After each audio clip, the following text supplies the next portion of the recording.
যোগীঘোপা ৩১ নং ৰাষ্ট্ৰীয় ঘাইপথত কাবাইটত সতীনাথ বাৰালাৰ প্ৰতিমূৰ্তি দাহ। শংকৰদেৱ কোনো ডাঙৰ পণ্ডিত নহয়। শংকৰদেৱ মাধৱদেৱে ৰচিত কীৰ্তন নামঘোষাৰ একো লাভ নাই। নামঘৰসমূহত মূৰ্খইহে মিঠাতেলৰ চাকি জ্বলায়। এই বিতৰ্কিত আৰু গুৰুজনাৰ প্ৰতি অপমানজনক মন্তব্য ২৪ ছেপ্টেম্বৰ চিপাঝাৰৰ ভেৰুৱাত অনুষ্ঠিত যোগ শিবিৰত উপস্থিত থকা হৰিদ্ৰৰ পতঞ্জলি যোগ নিৰীক্ষক তথা বাবা ৰামদেৱৰ শিষ্য সতীনাথ বাৰালাৰ। এনে বিতৰ্কিত মন্তব্যৰ বিৰুদ্ধে সমগ্ৰ অসমত এতিয়া প্ৰতিবাদৰ জোৱাৰ উঠিছে। উক্ত বিতৰ্কিত মন্তব্যৰ বিৰুদ্ধে যোগীঘোপাৰ ৩১ নং ৰাষ্ট্ৰীয় ঘাইপথত কাবাইটৰীত সদৌ অসম সংখ্যালঘু ছাত্ৰ ইউনিয়নে সতীনাথ বাৰালাৰ প্ৰতিমূৰ্তি দাহ কৰি প্ৰতিবাদ সাব্যস্ত কৰে। প্ৰতিবাদী কাৰ্যসূচীত অংশগ্ৰহণ কৰা শতাধিক আমচুৰ কৰ্মীসকলে ৰামদেৱ মুৰ্দাবাদ, পতঞ্জলি সংগ্ৰাম সমিতি বৰ্জন কৰক, অসম চৰকাৰ গো বেক এই বিভিন্ন শ্লোগানেৰে প্ৰতিবাদস্থলী উজ্জ্বল কৰি তোলে। উল্লেখ্য যে আজিৰ প্ৰতিবাদ কাৰ্যসূচীত অংশগ্ৰহণ কৰি আমচুৰ কেন্দ্ৰীয় সভাপতি ৰাজাউল কৰিম চৰকাৰে বৃহত্তৰ অসমীয়া জাতিৰ গঠনৰ বাটকটীয়া মহাপুৰুষজনক অপমান কৰা পতঞ্জলিৰ নিৰীক্ষক সতীনাথ বাৰালাক অতি শীঘ্ৰে গ্ৰেপ্তাৰ কৰিবলৈ অসম চৰকাৰক দাবী জনোৱাৰ লগতে জনসাধাৰণক পতঞ্জলি সামগ্ৰী বৰ্জন কৰিবলৈ আহ্বান জনায়।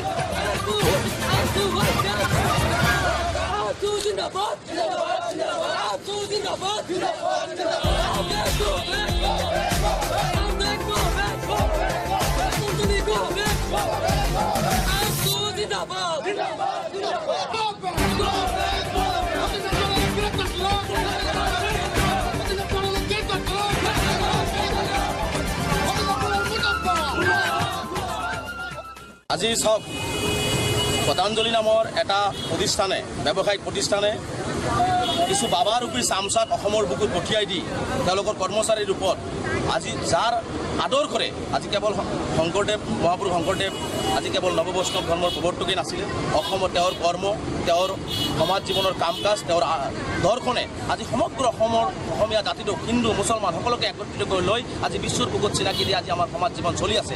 এইজনা গুৰুক তেওঁলোকে আজি অসমৰ বুকুত অপমান কৰাৰ সাহস ক'ত পালে, এইটো এটা লাখটকীয়া প্ৰশ্ন এতিয়া আমাৰ বুকুত আহি পৰিছে।